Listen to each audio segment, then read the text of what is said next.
Hey guys, so I'm trying out the Fry Factory tumbler again. None of the eggs survived last time, but I do not blame the tumbler at all. The tank that I put it on was maybe close to the end of its cycle, not completely cycled. And also the eggs that I put in there were both from young fish. I think I was a bit over keen in trying the system out and using fish that I don't know whether they are truly fertile. The Nikali were 110% infertile, and the flame tails, there was a few infertile eggs in there and I didn't get to them fast enough, so I'm pretty much putting it down to human error. And I've put my some eggs from my Benga. Now my Benga I've tumbled in my DIY tumbler and the eBay tumblers, and I've had pretty much a good success rate. So I'm pretty confident that these eggs are good, so we'll see how they go. This tank has got fry in it. It's well cycled, and I've got another batch of eggs in there. I've actually got a couple of infertile ones out. So this is the main advantage I can see over this new tumbler, which would be my buying point why I would consider swapping. So now I've got eggs in there which I need to get out that are infertile.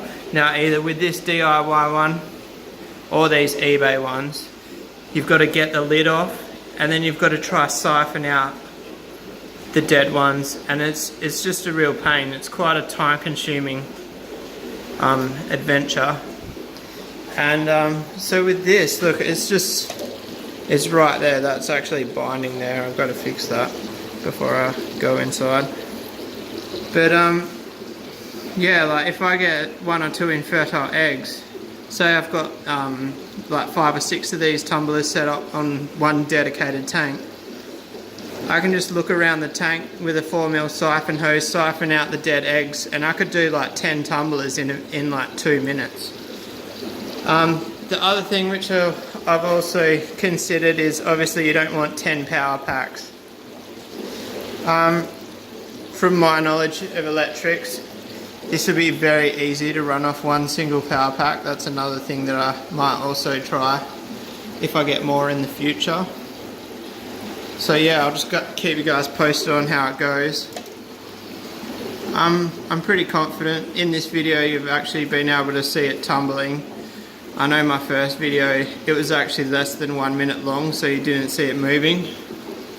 It actually normally moves a little bit further than what you're seeing, but it was getting caught on the styrofoam there.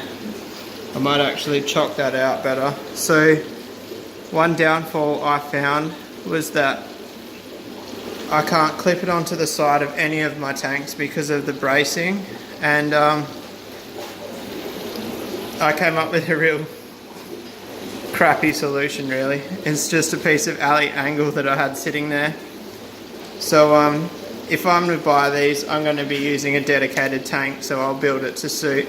But for anybody that wants to buy these and throw them on an existing tank, all it's really going to take is a piece of 50 by 50 angle, a bit bigger than what I've got there, 50 by 50 by